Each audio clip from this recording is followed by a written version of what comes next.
What's really good, my people? Welcome into No Catch Up Sports Talk via Chicago. I'm your host, Sean Little. Big Nick the Quick is with me as always. Super Bowl 57 is locked in, aka the Black Quarterback And Bowl. we're at Man. Let's go. 57. We're at 50, Yeah, the we're Black at QB 57. Bowl, and Black we've made QB it. Bowl. We've made it. Can we take a moment just to honor that? I don't think that can be understated, man. We've made it, man. That's what It's you know what I'm saying. something that we strive for. You know what I'm Something that we saying? Can I strive get for. through the opening? Bro, You know what I'm saying? We're gonna get to it. We're gonna get to the Black right. Quarterback Bowl. We're gonna talk about Championship Sunday, how those boys got there. The Eagles were definitely flying all over the Niners. We'll talk about Championship Sunday, how we got to Super Bowl 57, and of course, NBA, LeBron James chasing Kareem Abdul-Jabbar, 117 points away currently, is at the Garden tonight. I'm going to go over and watch LeBron, see what he's talking about. Then we'll talk about a little trade deadline. ESPN dropped the article. All the big-time writers are weighing in on who should move, who should try to go get him. I'm going to ask Nick what he thinks. You already know. No Catch Up Sports Talk via Chicago. Let's jump into it. Now look at Mossy. Really? Oh, so that's how you're going to play it. You going to do this? Okay, fine. That's all I needed. That's all I needed for him to do that. And it became personal with me.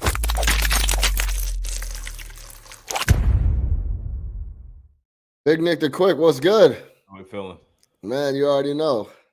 Super Bowl 57, Black Quarterback Bowl, man. We locked in. We here, man. I'm sorry. I didn't mean to kill the intro. I just couldn't contain my excitement. No. You know what I'm saying, man? Since we started this, we prayed for moments like this. You know what I mean? We used to pray for times like this. For times like this, man. Shout out to Doug Williams, the OG, for bringing us the first Super Bowl. Yeah. You know what I mean, man? But I think we've arrived, man. We got two brothers facing Washington's finest. Absolutely, man. Two brothers facing off in the Super Bowl. You see Mahomes' dad. Don't question his credentials. Oh, you said Mahomes' dad? Hold on. You said Mahomes cut from that cloth too. Hold on. Yeah. You got a cigar on your own, I see. Yeah, I'm smoking the Joe Burrow. You smoking on the Joe I'm Burrow? smoking on the Joe Burrow. How's it feel to be headed back to Super Bowl? It feels great. Doug, first off, elite clip. How many packs a day you think Big Mahomes smokes? He's got a 2-packer's voice. I'm telling you, I watched that video 20 times, dog. It's one of the funniest videos I've watched in quite a while. The whole part about him talking to another brother was perfect because he doesn't respond like that if he's talking to some, I'll be honest, a white reporter on the field. You heard him yesterday on the score? He didn't sound like that on the score. He was on the score literally yesterday. It didn't sound like Joe Burrow. Joe Burrow. Mr. Joe Burrow. He probably had a couple. You know what I mean? He was in the box. He probably had a couple. Yeah, man. I watched that clip a bunch. But yes, continue on what you were saying. Yeah, no, absolutely, man. So we got the Brother Bowl, and it's not the hardball versus hardball. We mean the real Brother Bowl. Jalen Hurts versus Patrick Mahomes, man. We've arrived. Big moment, obviously, for the culture. And, you know, two guys that I didn't know until a couple of days ago that apparently you have a Mahomes bias, because I thought these were two quarterbacks that we both love. Apparently, over the last 7 days, I've learned a lot about Sean, and one of them is that he's not rooting for the Chiefs in any capacity and has a Mahomes bias, is what I'm starting to see. No. We'll get into it, but Mahomes wasn't. Here we go. Mahomes wasn't hurt on Sunday. Shout out our guy. Was it Junior RX that tried to? Yeah, no. You got today? Well, let's be Mahomes clear. Was healthy, according to Let's Sean. be clear. That was no high ankle sprain. It was some type of sprain. That was no high ankle sprain. Let's be clear here on what medium ankle sprain. It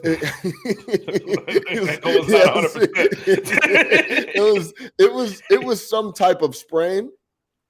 It just wasn't a high ankle sprain. We were led to believe that it was a high ankle sprain. It wasn't. You just don't come back from a high ankle sprain like that. He looked way too good early and often for that to be a high ankle sprain in practice, in the game, whatever. But he did cook this. You got a cigar on your own, I see. Yeah, I'm smoking the Joe Burrow. You smoking on the Joe I'm Burrow? smoking on the Joe Burrow. How's it feel to be headed back? Yeah. Oh my God, I can't with the Joe Burrow. Smoking the Joe Burrow. Smoking that Joe Burrow. No. Let's get into the game because I thought it was sensational what Mahomes did, and they ended up getting the W. Yeah. What makes you think I have a Mahomes bot? What are you talking about? Well, no, because earlier in Mahomes the bot. week, I think I had said something. I don't remember exactly what the text was, but I was like, "Oh yeah, I'm cool with Mahomes." You're like, "No, fuck that. I don't want the Chiefs winning, man. I'm sick of these boys." Or something along those lines of like you weren't going for the Chiefs in this game, and you didn't want Mahomes to have any part. I wish I had this text ready, man. I'm sorry for people coming unprepared. I had money on the Eagles, who took care Okay. of business, so I wasn't financially invested in the Chiefs or the Bengals. Sure. I was pulling. So hey, let me tell you this, Nick. You know how subconscious, like you don't have a dog in the fight, Yeah. but you find yourself rooting for a certain team and not the other one, just like subconsciously almost. Yeah, sure. That was kind of where I was at. I was watching the game, and I found myself rooting for the Bengals. I wanted the Bengals to win. Yeah, and of course, man, you know how I feel about Joe Burrow. We talk about it all the time. I would not have been upset about Joe Burrow. Shout out to my pops. I talked to him before the game, and he gave the ultimate blessing. He said Joe Burrow is an honorary member of the Black Quarterback Club. Unprompted. I didn't ask him this. He came up with this on his own. So, cool. Joe is cool. Joe's cool in the community. But the way it came off to me, at least, and maybe I misread the situation, is that you are not necessarily a Mahomes guy. And I need some clarification. No, we've had very many of conversation on this podcast that's recorded for everyone to go listen to. That when we're talking about quarterback play, Mahomes is not even in the conversation because he's on another stratosphere. He's on another stratosphere. We've said that multiple times. Can you safely say that Mahomes is the most talented player to ever play the position? No. Has Mahomes surpassed peak Rodgers? Not really? For me. No. Wow. No. Why not? What what can Rodgers do that Mahomes can't do?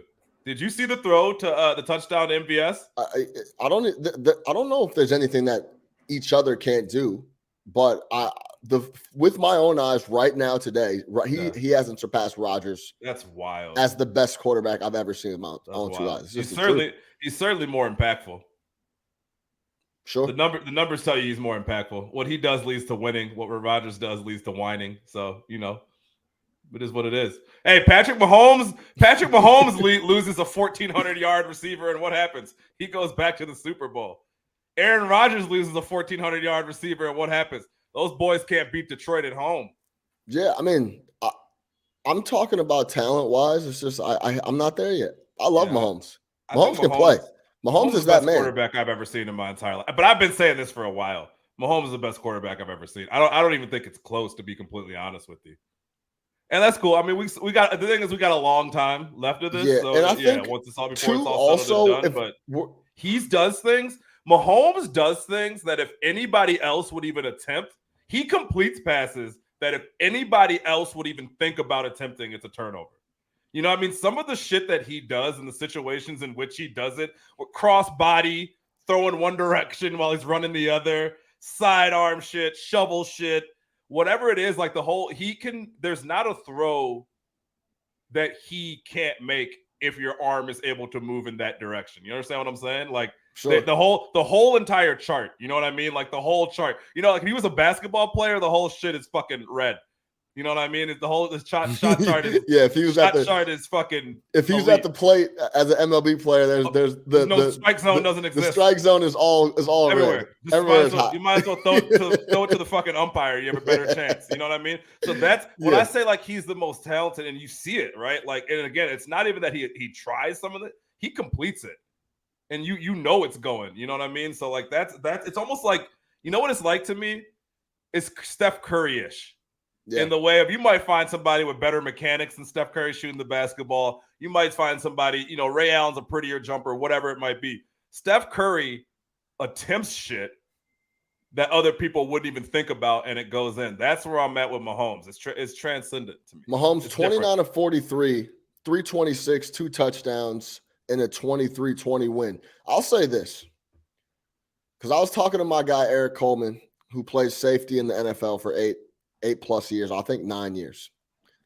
And I said to him, because Mahomes is doing this without the threat of any type of run game whatsoever. Everyone in the building knows he's going to throw the ball every single play, and he throws it anyway. And he completes it and moves the ball. Bad ankle. Like our plan was for Mahomes to air it out. Like that's the real factor where it's mind-boggling what he's doing right now.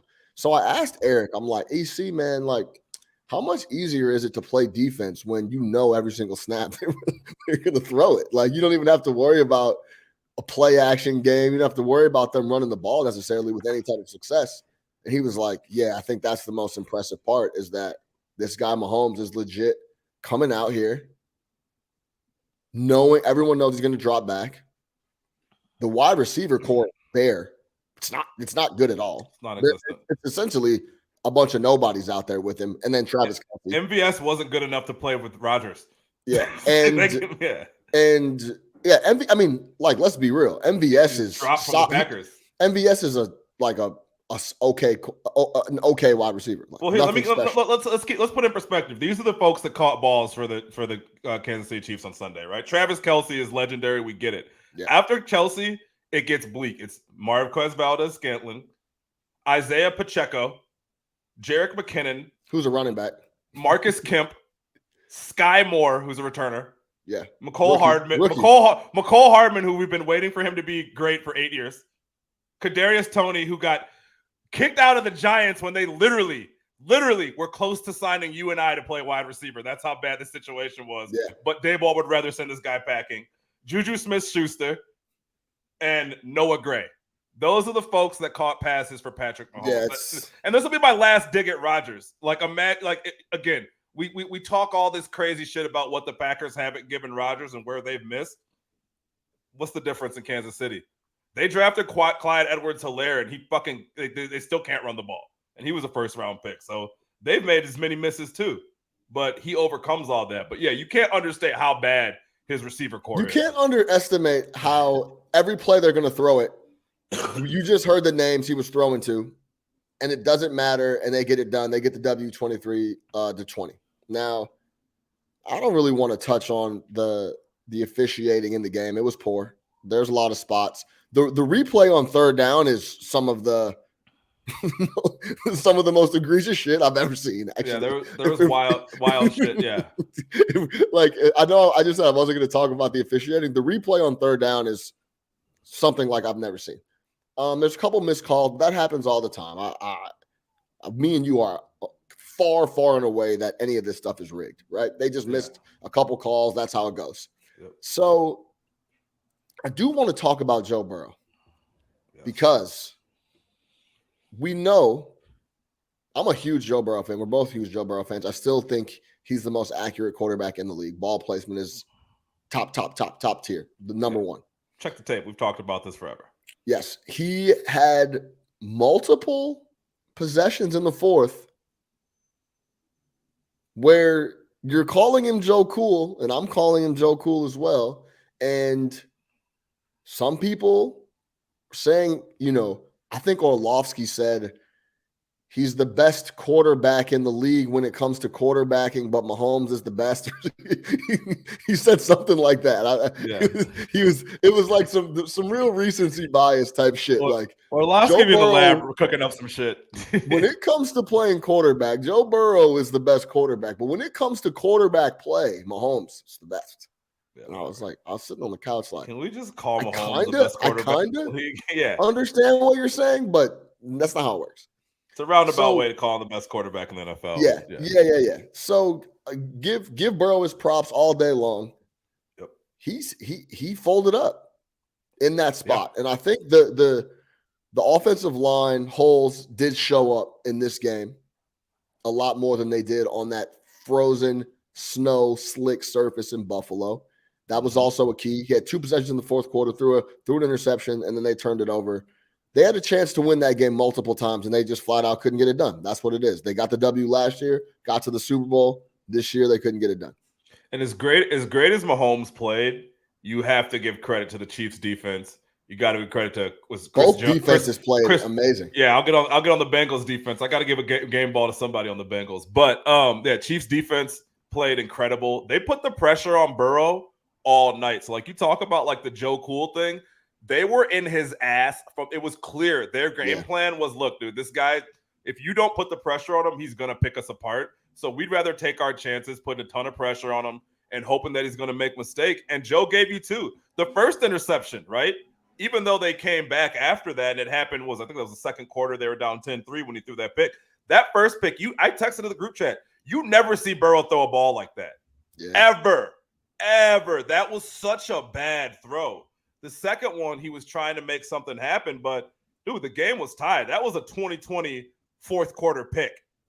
Call it what it is, right? We talk about 2 possessions to win the game. It's one thing not to get it done. It's another thing to turn the ball over when the game is tied in the fourth quarter. So again, we give everybody else shit, and we got to be equal on here, right? As much as we love Joe Burrow did not get it done on Sunday.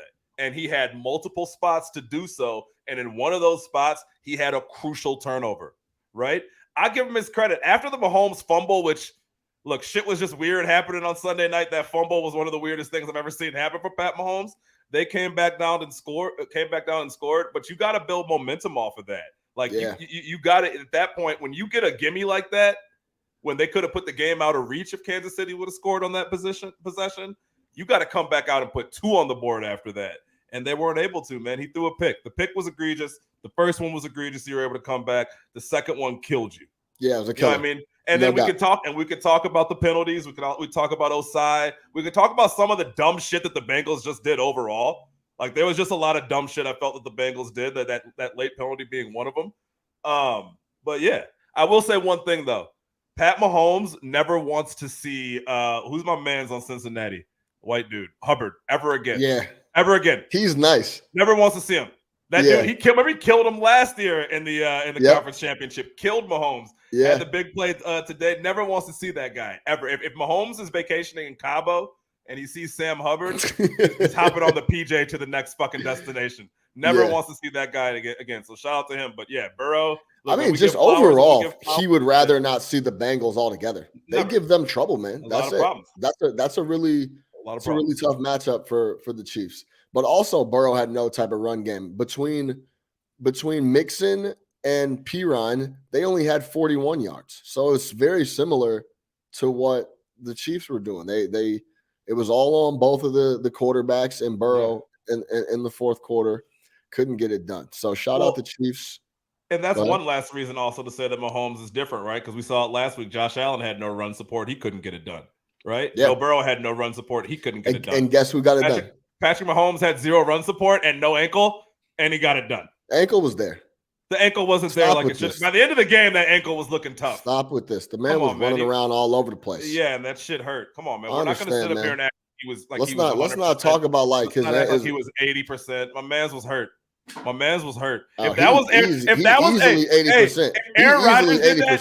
Aaron Rodgers did that, y'all, we'd have to do a 2-part podcast on Sean fucking going off about how amazing it was.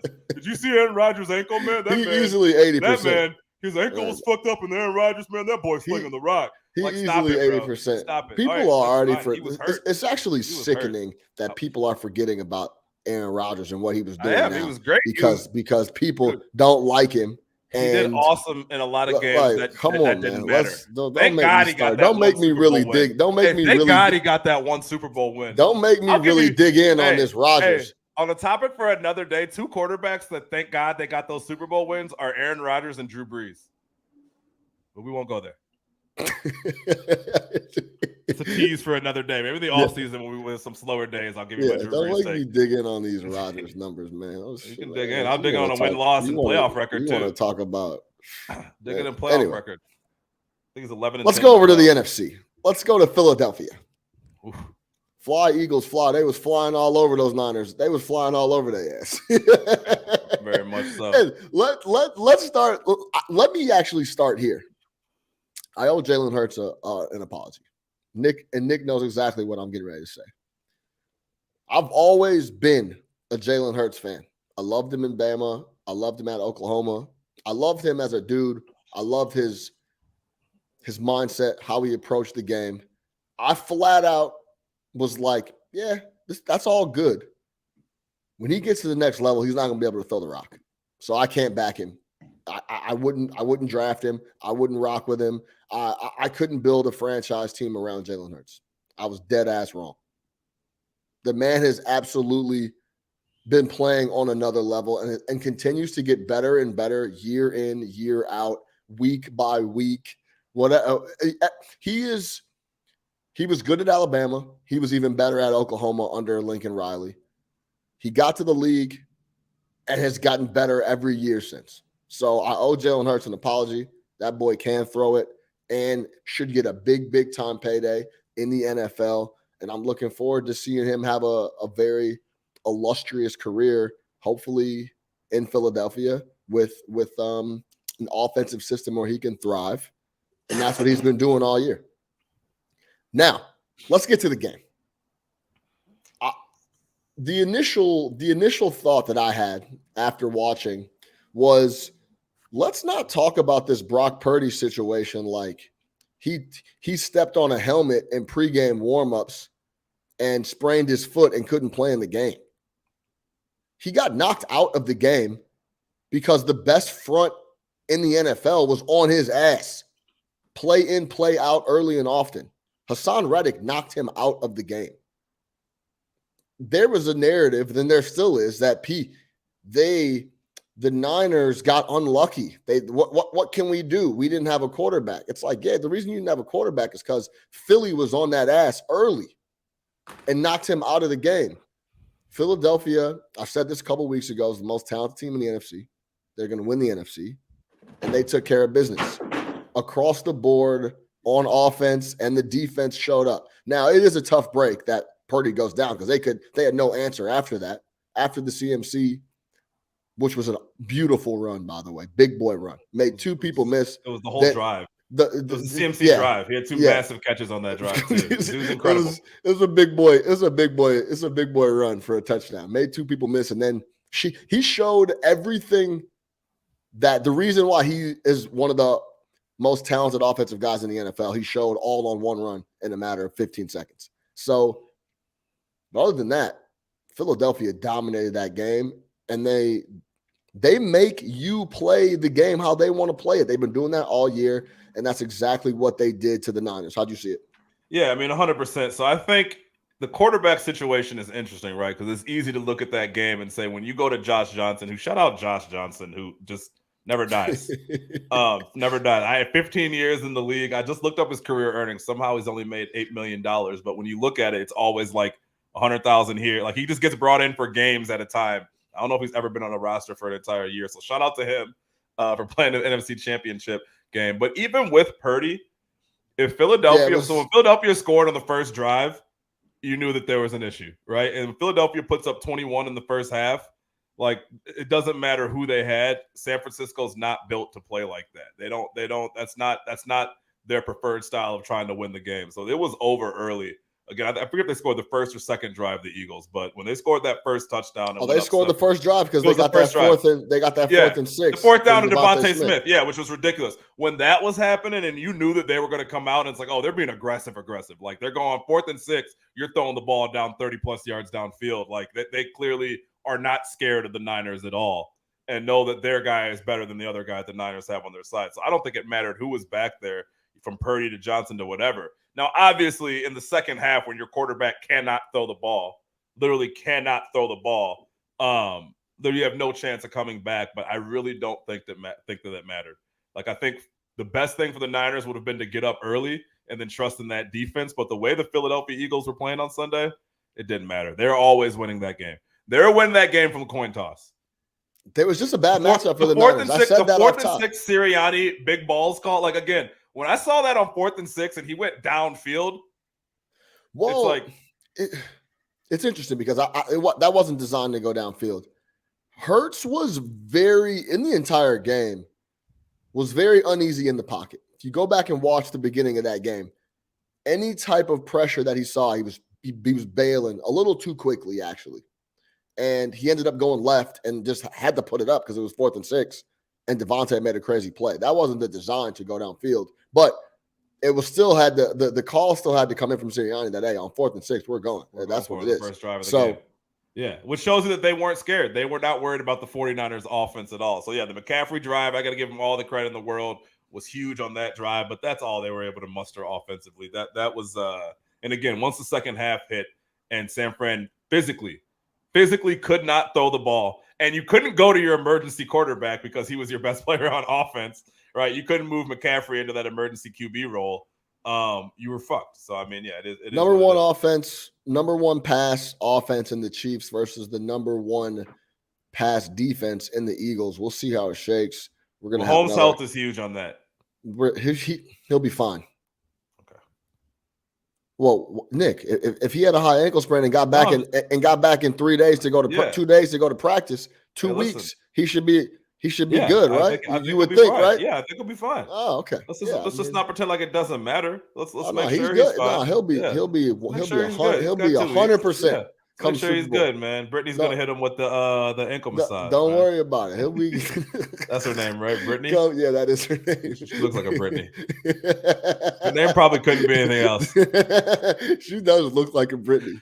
That's all it ever could be. If it wasn't Brittany, if her name wasn't Brittany by the time she's 21, she need to get that shit changed because she does look like a Brittany. That's actually hilarious. Could meet her, be like, "Hi, I'm Brittany." I already know. Yes. Talk about the jackpot, man. You got on Pat Mahomes early, man. Shut early. up. Hey, man, it's like you got to get in early on some of these positions, man. You got to get the best number. Find a goofy looking dude like Mahomes, and it might play off for you. You got to get the early number, man. You want to invest in the company, make some money. You got to get in early, man. Play the long game. You got to get in early. No doubt. Ebb and flow. Anything else from the game you want to touch on? Anything you're looking forward to in the Super Bowl early? What was your early thoughts? How do you feel about the Eagles being the favorite? Do you feel like that should be the case? Sits at -2, -1.5. It's all kind of all over the place depending on where you're looking. But -2, we can call consensus. How do you feel about that? I mean, from start to finish, outside of the couple games without Hurts, the Eagles have been the best team in the National Football League. So I think that, obviously that matters. But they're just a really difficult team to deal with. Difficult to deal with. They can beat you in a lot of different ways. So you have to worry about Hurts running a rock on the RPO. Yeah. Then he can throw it. They have talent all over the place. They can run the offensive line is the best in the NFL, clearly. Yeah. They can run the ball at will. So when you can run it like that, the RPO you really have to respect. You're worried about standard I formation, turnaround, give to Miles Sanders. You're worried about Jalen Hurts on an RPO. And then you have to – Jalen Hurts has shown you he could throw the ball over the middle to A.J. Brown. He could go up the seam to DeMonte Smith.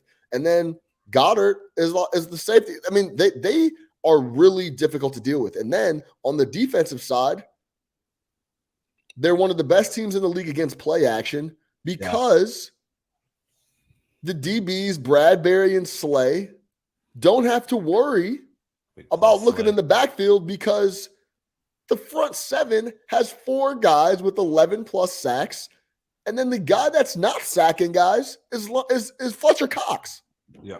They're loaded. They're really difficult to deal with overall. And then they have a guy in Sirianni who plays ball just like the city wants him to. His attitude reflects on the squad. The squad's attitude reflects on him. I really like the Eagles team. I think it is the right number. It should be minus. They should be the favorite. Zero issue with the number at all. Like I think, it's right on the money. If you had asked before, that's where I thought it would be. I will say this though. I think if they are able to put pressure on Mahomes and force him into a turnover or two, obviously the game goes their way. I'll say this though. Since December 11th, Patrick Mahomes has thrown 1 interception.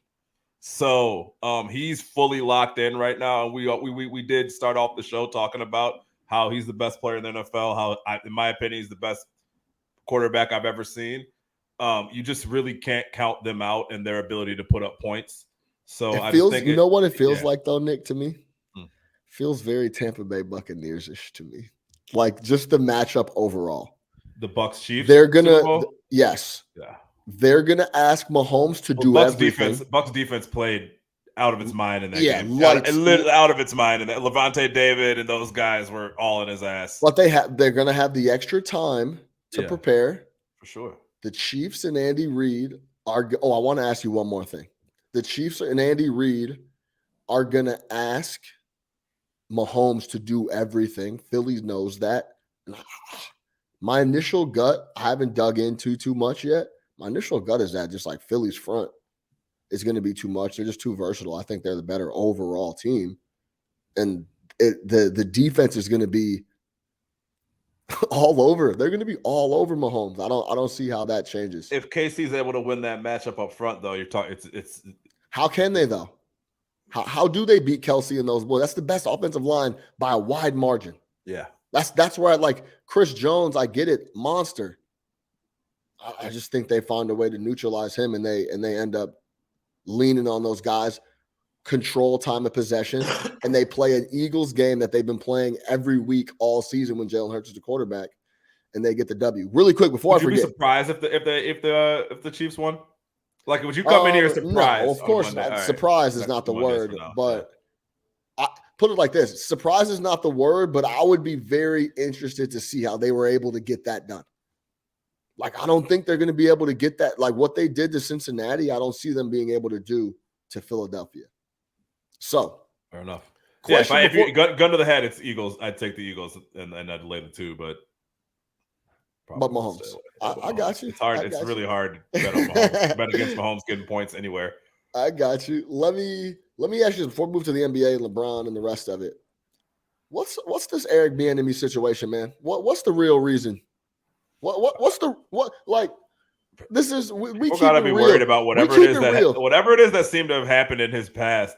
Teams do not want to come out. I guess I know he had some issue, right? Man, because did something happen back in the day? Like, so maybe there's more to it. Who knows? Because you know what happens, man. As soon as he gets a high profile job like that, someone's going to be trying to. But people are already digging into him. He's the offensive coordinator of the biggest. Yeah, but he's a fucking offensive coordinator. It's different when you're a head coach. It's different when you're the face of the situation. The average. A lot of people have no idea who Eric Bieniemy is. When he's a head coach in the NFL, everybody's gonna know who he is. So, Bieniemy, because initially it's like, yeah, he's black, can't get the job. Yeah, it's black. He's black. Sometimes it's that simple. No, it is. I'm not refuting that. It's almost like his life not showing us that. Look, sometimes. No, I'm not refuting that. Simple, right? I'm not refuting that. But this feels a little different to me. Yeah. You know what it reminds me of? That it's just flat out. There's information we're missing on why it's not getting done. Similar to with Lamar and the Ravens. There's no reason that he shouldn't get an opportunity. But why hasn't he? I think it's that shit. Well, that's what I mean. Like there's some it's clear people don't want to hire this guy. Like they just don't flat out want to. They do not want him to be the head coach of their team.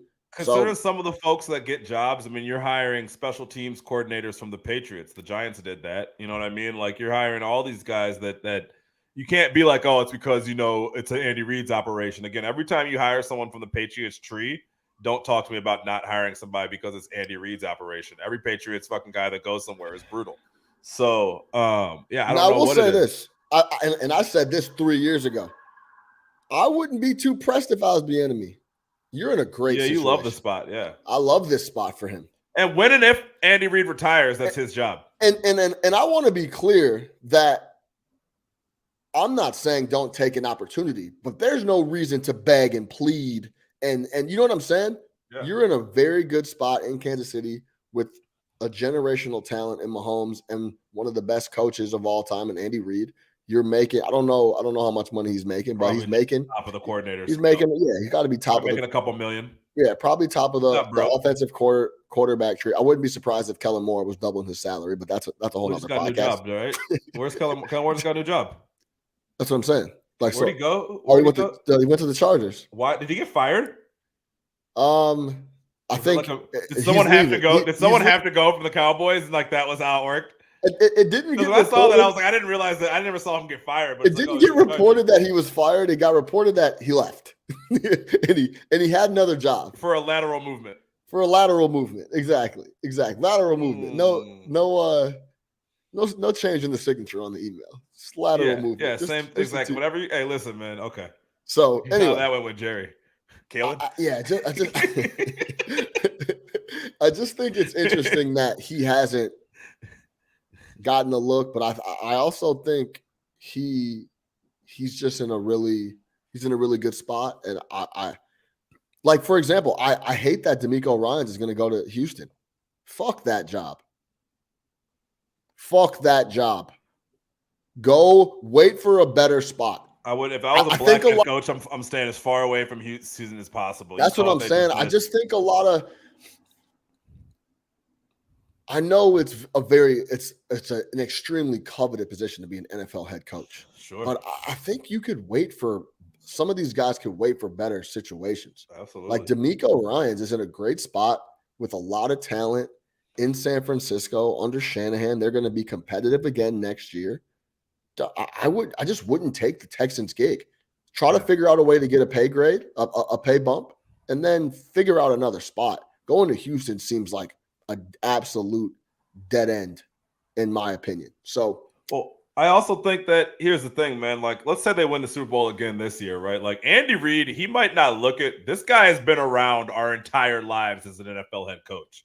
At some point, he's gonna, if you think about it, like literally, he's getting ready to be like what, year 35? Yeah, he's like 70 like years that? old at some point. Crazy. And he's gonna be like, I got my rings. Like, there's literally nothing more I can do. I'm gonna be one of the greatest coaches of all time. I'm gonna go home and enjoy my money. And when that happens, you think he's a shoo-in? Enemy? He has to be. If I'm Andy Reid, I'm like, you're bringing my guy gets the job. If he doesn't, then you really have to look at it and say, well, why wouldn't they? Because he's had success. He understands the main thing for the Chiefs is going to be keep the Mahomes train rolling. So why not keep continuity in that room with Eric Bieniemy? Why bring in another voice? Why bring in somebody else who might try to change something? You know what I mean? Like, no, you want to keep the Mahomes train rolling for as long as possible. Eric Bieniemy does that for you. There might not be, but you just never know. Dude, that's that job that you saw. Like, look at Arians. It's like sometimes you just don't want to do that shit anymore. That's a grind. So yeah, I think you could see that happen, but yeah, I don't know. I mean, a good point from Dante in the comments. He said Leftwich waited, and now he's out of the head coaching cycle. That is true. Yeah, that's actually a really, really, really, really, really good point. Dante also said McDaniel never called plays, but he got the Dolphins head coach. So if that's supposed to imply that McDaniel's got privilege, we got to let Dante know. Well, yeah, sure. McDaniel's is with us. I also don't. I'd have to go back and look at how many offers Leftwich got. He's talking about Miami. Is he? I know McDaniel. Yeah, I've let him know McDaniel's with us. Brother, he's a brother. You might not look it, but you got to check his pedigree. McDaniel's a brother. Singular is a brother. Plural is the other. We've been over this multiple times. If you guys are trying to figure out if it's McDaniel or McDaniels, Mike McDaniel is the coach of the Miami Dolphins. He's the brother. He's black. Look at his pops. Single like Mahomes' pops used to kick it. Singular McDaniel is a brother. McDaniels is the coach that used to be with Tom, now with the Raiders out in Vegas. Yeah. So yeah, that is a really interesting point. I'd have to go back and look at if Leftwich really had some real looks coming off of that Super Bowl W with Tom, but he did. He had a lot of. I thought there was a lot of momentum for Leftwich being the head coach. You would think he would have got the head coaching job in Tampa, though. No, why not get that one? No, because Todd Bowles already had head coaching experience, and you wanted to keep that thing going. Todd Bowles, dude, all you were doing was coming in and fucking making a schedule and doing all. You know what I mean? Like, why teach Leftwich how to be a head coach when you already have a guy who had experience? Yeah. And now they're both out of head coaching opportunities. Trust me, Bowles will never get another head coaching opportunity. Yeah, after this. no, that's never. Yeah, no. All right, let's move over to the association. LeBron James is in New York. I'm in New York. I'm going to the Garden tonight to go see LeBron. Let's see what LeBron is talking about. Have you seen LeBron on the streets, man? Where's LeBron? Hey, where is LeBron at in New York when he comes and kicks it, man? Like, is he in areas is he in areas that we can't even look at? They have to be very exclusive. Exclusive. The door has a lot of security. Yeah, that's for sure. Can't get in. LeBron, like what you're saying, where'd LeBron eat dinner last night? Yeah, where'd LeBron eat dinner last night? Where's LeBron getting his coffee this morning? Because he's been in New York for a couple of days, right? 3-4 days. Yeah. What's today? Today is Tuesday. They played Brooklyn last night. They're probably here Sunday night. Yeah. So yeah, he's been here a few. I'm kicking it. He probably kicking it with Durant. Durant probably set him up. You know how that. You know how they are. They're blowing tree together. Yeah, they probably was blowing back some tree on a little day off. Blowing some tree. Him and AD. Yeah, AD was definitely blowing tree. So all of them. LeBron's in the Garden tonight, going after the scoring record, 117 points short of Kareem for all-time leader in NBA history. I came out and tweeted, and I actually talked about this last week, that I really love LeBron to break the record at home in Los Angeles against the Milwaukee Bucks on national television TNT. How many points away is it? 117, I believe. I think he needs to go for 30 a night to get to break the record. It's like 29 and a half or something like that. So this is a big game tonight. See what he does in the Garden, which I'm telling you now, he's going to score 30. At least. He loves it. Loves it. Loves the Garden. He will score 30 at least tonight. And he's been playing out of his fucking mind. Yeah, he's been locked in. It's quote unquote sore foot. He's fine. I'm not even gonna. I've been down this road so many times, so I'm not even gonna go into it. But if you have an issue with LeBron James as a basketball player, you're sick. You are sick. You are sick individual. Get yourself taken care of. Yeah. Figure it out because you're not well. Yeah, I agree. It's not well. I agree. So I think he's gonna beat I think he's gonna break the record in Milwaukee on 2-9. I already placed a couple bets. I got it at plus 230 and I got it at plus 130. It actually is still went down like that. It is still plus, but it flipped. They're the favorite now. Milwaukee's the favorite. Man. Ace Rusty and watching Sean's tweets. Moving lines. DraftKings, you can still get at plus 140. Other spots, I've seen it as low as even money. So hop on that if you. It's very logical. Like I still want to grab that. I just think LeBron is so calculated.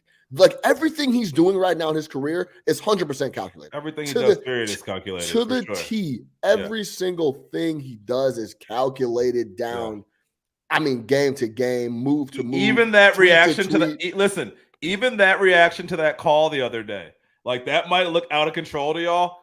Watch LeBron get calls for the next 30 days. He's going to live at the line the next week. He's going to live at the line. No referee would dare not make a call in LeBron James' favor. So to your point, I think 100%. First off, to the tweet, yeah, I read that and I was like, that is spot on, 100% on the money. If he can, he will. And number two, yes, his calculation again. That foul, the way he reacted to that. People. I saw Chandler Parsons gave him flack. First off, yeah, bro, relax. Never. Bro. You hit the jackpot, my man. So just sit back and enjoy. Finessed it. To multiple contracts. We talked about that too. We talked about his Up in Smoke interview. He talked about how he flat out finessed. No, we didn't talk about that. I heard. But we talked about it on the group chat. Yeah. He absolutely finessed multiple situations. So pipe down. But like that reaction from LeBron, if you think that he is not going to be getting calls, especially in crucial situations going forward, you are crazy. Yeah, you can't touch LeBron right now. He didn't call Adam like, hey, Adam, you saw that? Yep, nope. Not going to be able to do it. No, he didn't have to call him. Rich Paul. But that's what he's been doing in the media. When he sits down in front of the mic and says the things he said, that's basically calling Adam Silver. Lobbying for calls. He's calling Adam Silver like, hey, man, what's going on? What's the deal here? I'm not getting these calls. What's Haven't up? I done enough for y'all? Yeah, what's going on here? Haven't I done enough for y'all? What did he say? He said, seems to just keep happening to us. It's really weird. That's what LeBron said. He said it's really weird. People hate LeBron. I fucking love LeBron. You said just like there's been games against the Lakers where these calls are literally we're losing games because of these non-calls. It's really weird. It's strange. I can't understand what's going on. The league needs to look at this. The league is like, yo, y'all need to take a peek at this. Man. Where's those L2M reports? What are y'all doing, man? What's going on here? 100%. It's all calculated, man. LeBron had him so crazy. The the NBA referee account tweeted that we missed the call and we're having sleepless nights. Worrying. I need to find exactly the tweet. Hold on, NBA referee. Yeah, official NBA referee. Hold on, let me find this for y'all. Yeah, LeBron's got the referee account up in arms right now. Whole league office going crazy. He knows exactly what he's doing, man. Absolutely. And again, he's going to be talking about it the next few times out. Don't let them miss any calls on LeBron. That whistle's going to be. I would actually take the Lakers the next couple games. They fuck around, give them a couple W's real quick. Like, hey, I mean, let's Donahue this real quick. All eyes are going to be on these guys tonight at the Garden. It should be some fun stuff. I'm trying to find what's LeBron's free throw attempts tonight. They don't have a market for that. They don't? No, they don't do attempts. Because I was actually talking about that the other day. I wish they would put out like 3-point attempts. Yeah. If they put out 3-point attempts, I'd be rich. You guys, attempts? Yeah. Instead of makes. I would have been betting Julius Randle over attempts, and I would have been already retired for a month. And, The first month of the season. And first quarter attempts, and I'd already be rich. So it'd be y'all wouldn't have heard from me. Hold on, I need to find this. All right, don't trip. But yeah, they said that they were having sleepless nights because they kept missing stuff about LeBron. They missed that call, and they just can't do that. They got to get it right. So, But you tweeted me. You said, or not tweeted me. You texted me. You said we should talk about these LeBron antics. You think it was a little too? I mean, it was yeah. And again, I just got done telling you how much I respect it. I just thought it was hilarious, to be completely honest with you. Like the whole it was just wild. Like first off, to watch someone 6'8", 270 pounds flail their body little around temper tantrum like that. Child, well, to me was just hilarious. So my first reaction was like, yeah, it's a bit much. But now that I've kind of framed it properly, it's brilliant because again, it's gonna serve its purpose. He's gonna get calls starting tonight in Madison Square Garden. But I just want to know what you thought about it when you saw it, because I thought the way that you watched Patrick Mahomes, Dad, is the way that I watched the LeBron. I was just like, Doug, he came from under the. It's just so he. Like if he threw a temper tantrum. He threw a tantrum. He threw a tantrum. He couldn't full on tantrum. He couldn't believe it.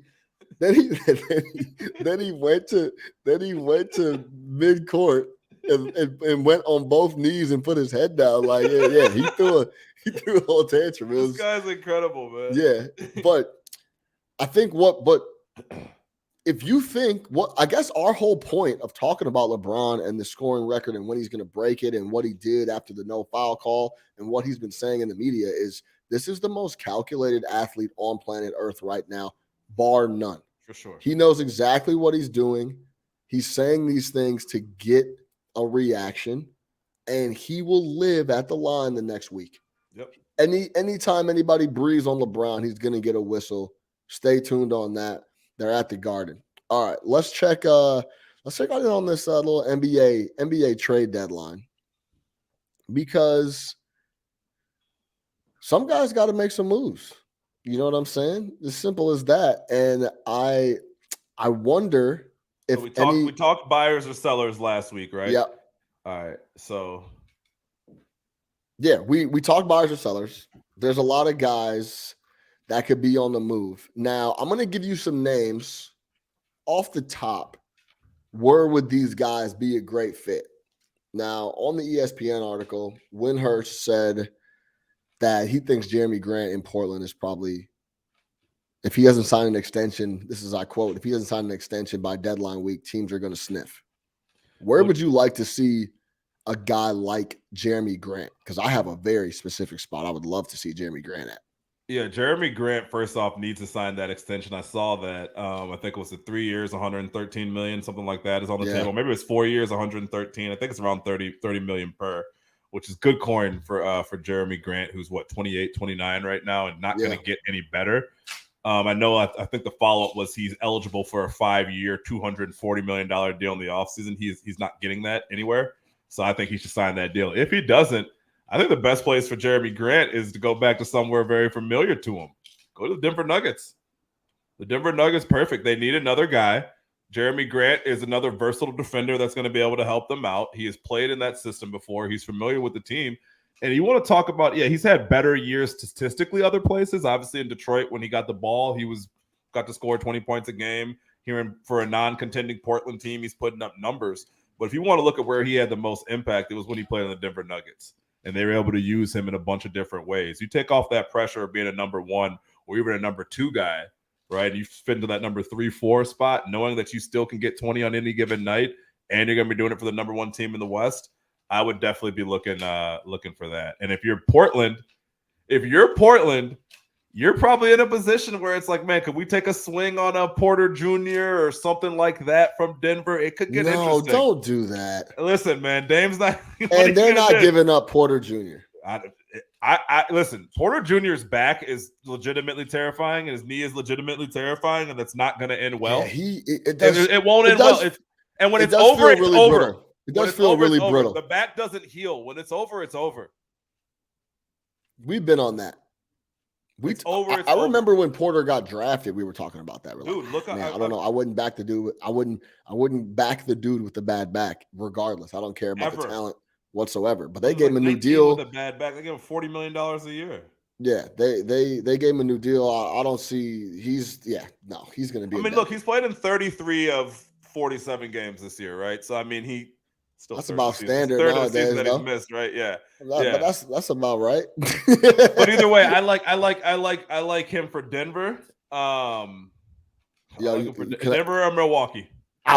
That's who I want. Yeah, I knew you were thinking Milwaukee. Oh man, go to Milwaukee. Yeah, you want to talk about a good fit? Jeremy Grant would be awesome. They just have nothing to give away. Yeah, they had nothing. There's nothing there. Unless they want to do a little Middleton. No one. Would you take Chris Middleton right now? Would you take Chris Middleton right now? That's dude. Hey, look, guys that get hurt. Where I'm at. Guys that get hurt, and it's game 50 of the next year, and still haven't came back really. And when they do come back, don't look good. It's like red flag. That guy has red flags fucking growing out of his body right now. I started to worry about Jamal Murray. I'm not gonna lie. Yeah. I didn't really say it out loud, but it was like, man, when is this guy gonna come back? When is he coming back? When is he coming back? Like, what's going on? But he's been playing solid ball and is continuing to get better as the year goes on. Not where he was, but he's getting there. Yeah, for sure. Jeremy Grant, I would love to see in Milwaukee. I think that'd be a really good fit.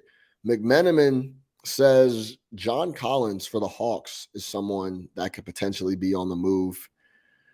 He has a big contract. He just signed, I guess, a couple years ago, but that doesn't really do anything for me. Me neither. Like when I hear his name, I'm like, solid guy, but I don't know. Doesn't help you at all defensively. I don't. It's good. He's a good player. He can rebound. He's solid. He can rebound. Yeah, he's solid. He doesn't really move me. Nothing to write. Like Jeremy Grant to Milwaukee's like, oh, I like that. Yeah, for sure. It's another guy, and again, he's a good defender. Fits in well with what they want to do. I don't know how he shoots the three, which is ultimately what you want around Giannis. Oh, so then you're saying this guy would be a good fit in Milwaukee, Bojan Bogdanović. Oh yeah, from Detroit. Dude, yeah, those are your any Vitch Sean is on. Any Anovich is in the Sean Little Hall of Fame. I'm a big fan of all Bogdanoviches. Bogdanoviches, Bogdanoviches. Yeah, Bogdan, Bojan, all of them. I rock with all of them. I think you could put him with a lot of different people. He could go to Dallas. Jeremy Grant shoots the three well. He's 42%. So okay. Jeremy Grant can score. Yeah. Jeremy Grant is good. I like Jeremy Grant. He's one of the guys that it's like him, Bojan, like you could put those guys in a lot of different Bojan spots. is the Utah one, right? Where is he now? Yes. Yeah. Detroit. He's on Detroit. Yeah. What a great trade from Detroit picking him up for nothing. Yeah. Dude, he's averaging 21 a game. Detroit. Dude, he's a bucket. He's always been a bucket. Didn't know he was putting up 21 a game. Yeah. He's their best player. Well, yeah, he fits in perfectly to Milwaukee. Who did up Milwaukee? He's another reunited him with his boy, Ingles. Who was born to play for the Milwaukee Bucks. Shout out Ingles. All those guys. And the Bucks are rumored to be getting Crowder, who I've been saying all year they need to get. I don't know what Phoenix is doing with Crowder or why, like, deal him if you're not going to keep him. Because if I'm any team in the league, I'm going after him. So yeah, I like Bogdanović to the Bucks for sure. Yes. I like him to the Lakers if the Lakers can try to pull off a deal for him because the Lakers need shooting. I think it's like the guys that we're mentioning though, you could slot a lot of different places. Bojan Bogdanović is going to impact a lot of guys. That's for sure. Now talk to me about your boy. I know you would love this dude to get out of Toronto. Frederick. Hey. Is that what Fred's short for? It's short for legend. It's short for the mud is where I'm from. Fred VanVleet Rockford's looking to get out of Toronto, a lot of people think. How you feel about that? Where would you like to see him go?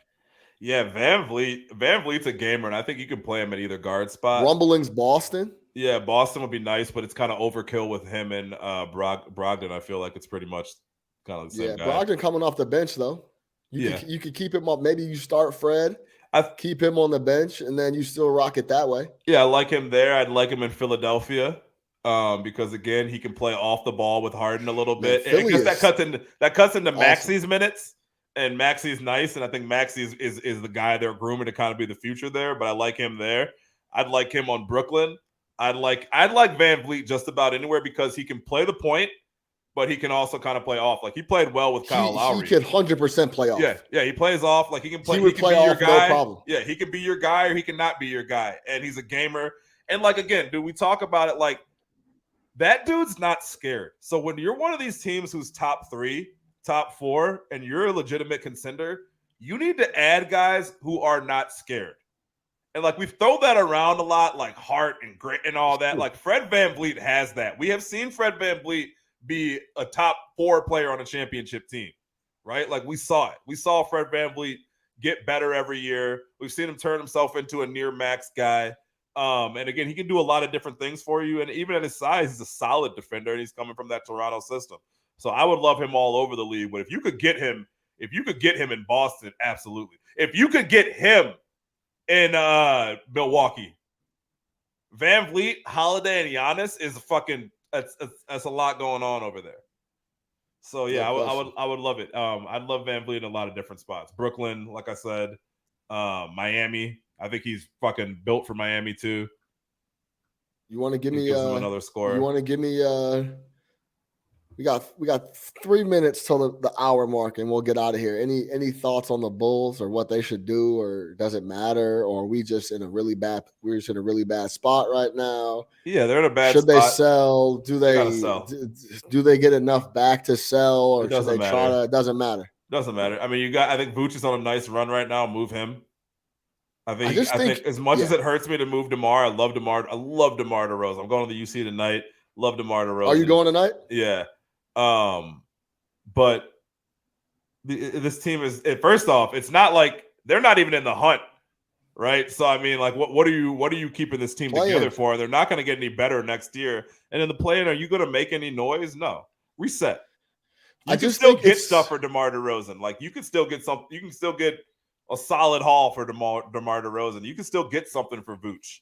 You can get something for Kobe White. Yeah, you just don't want to be in a spot where we hang on to him and then value continues to go down and then we get rid of them. And it's like, why didn't we just move these dudes a minute ago? And like, I feel like that's where we're at. And if you're Karnisovas and Eversley, you need to make a good move because, look, man, we were excited about these guys. You look at, I just read something yesterday. Dallin Terry, 18th pick in the draft, has played the least amount of minutes of any 18th pick in the draft over the last like 30 years or something like that. Yeah. So if you missed on him, you missed on Williams at 4. No one's talking about that, by the way. What, Dallin Terry? Yeah. Yeah, a guy's non-existent. Yeah, he's not. He does not play. He doesn't exist. Not for a bad team, not for a team that's had injury issues, does not play. Yeah. Anytime guys are hurt and guys still aren't playing, you'd rather go with other options. It tells you everything you need to know. Yeah. And this guy was supposed to be a 3-and-D guy. He can't shoot. So, you missed on that. You missed the good old 3-and-D eval. Mythical shooter. If only he could shoot, he'd be a 3-and-D guy. It's my favorite evaluation. This guy's a 3-and-D guy, but he can't shoot at all. He can't shoot. It's almost like if you can play defense, they just call you a 3-and-D guy. 3-and-D. No, it's like if you're 6'8" and you can jump, you're 3-and-D. You play defense? 3-and-D wing. 3-and-D guy. Otto Porter Jr., 3-and-D, $80 million. Here you go. You know what I mean? So yeah, he's another one of those guys. And again, he might end up being something, but he's nothing for you right now. And I saw that pick was made, 3 picks before Walker Kessler, who's a fucking player. Great system out there in Utah. Who's a player? Kessler is a player. We talked about Walker Kessler 2 months ago, and Nick laid it out perfectly. He said, bro, he just does things. Does stuff, dude. Impacts the game quite a bit when he's on the floor. You watch Kessler? Yeah, he's one of those guys, just like the other Wagner in Orlando. When I watch games, he's always doing Franz. Always doing Franz Wagner, always all over the place. He's just doing shit. Just making shit happen. Franz, you know what I mean? Mo Wagner, these guys, you can't really quantify it. It may not ever be like a Oklahoma City. Josh Giddey does things. Does things. You can watch Utah and you'll be walking Walker Kessler and you'll say his name 5 times and you'll look at he's over here blocking shots, grabbing rebounds. What the fuck is this guy? Yeah. Making plays. So what the fuck is going on? This dude is all over the fucking. The Terry situation looks worse when guys like that were on the board, and that's who you really need to be looking for at 18. Like, I get you want to go off crazy potential, but the Bulls were a playoff team last year. If you can get a guy like Kessler who would 100% play in this rotation right now and help you, right? That's a miss. So I think these guys have to make a move, man. It was great. The first half of last year was awesome, man. I loved it. We were going to a ton of games. The Bulls were on fire. Point guard, yeah, we know what happened. Everything was great. But look, unless Lonzo Ball, they got Lonzo Ball sound like magic at this point. Like, oh, when Lonzo comes back, no, man. Like Lonzo doesn't fix all this. Yeah, and the team can't shoot. So it was fun while it lasted, man. Move on. No, it is. It is. You're not gonna win in the NBA with no shooting in the year 2023. Yeah. So blow it up. Yeah, it's all good. I'm fine with it. Yeah. Jonathan Kuminga. He said Jonathan Kuminga doing things. Yeah, it's I guess. Sometimes. He also does a lot of nothing. A lot of talk. A lot of talk around Kuminga. Yeah. Who's another example of a guy that does things? Like this guy's doing things. Obviously, TJ McConnell, aka John Stockton Jr. Yeah, McConnell's a do things aka guy. John Stockton. Who's my man's over on Anunoby? OG. You watch OG, he's just fucking doing shit, impact and winning. Yep. One of those guys. Yep. Cleveland. I'm trying to think, man. There's a few guys out there. My guy Watanabe on the Nets. Oh, Watanabe. Impact Who's player. My man's on New Orleans. The bunch of guys. Trey Alvarado Jones? is one of them, but Alvarado? no, the other guy, man. Who's Herb the guy? Jones? No, the shooter. Oh, isn't it Trey Jones the third? No, 6'8" shooter guy. Funny Najee something. Oh man. But yes, those type of guys. Not Najee Harris. I want to call him Najee Harris, but Najee Harris. Shout out. Whatever his name is, man. Another one of these guys is just out here just kind of do things. Yeah, they do things. Impact the game. Yeah. That's what they do. Najee Marshall. Yep, exactly. Yeah, I like that guy. Impact the game. That's what it is. That's what they do. Shout out. Hey, I will say this. Pat White's been impacting the game a little bit. Pat White, the West Virginia quarterback? No, Pat Williams, I said. You said Pat White. I said Pat White. Shout out Pat White. Shout out Pat White and Steve Sladen. Shout out Pat White, Steve Sladen, and all those boys out in West Virginia. Shout out the coal miners out there. Pat White was cold. But yes, Pat Williams has been impacting the game. He's been doing a few things too, so I got to show him some love. But yes, they need to do something because getting the 10 and then getting the play-in and then losing in the first round is dead.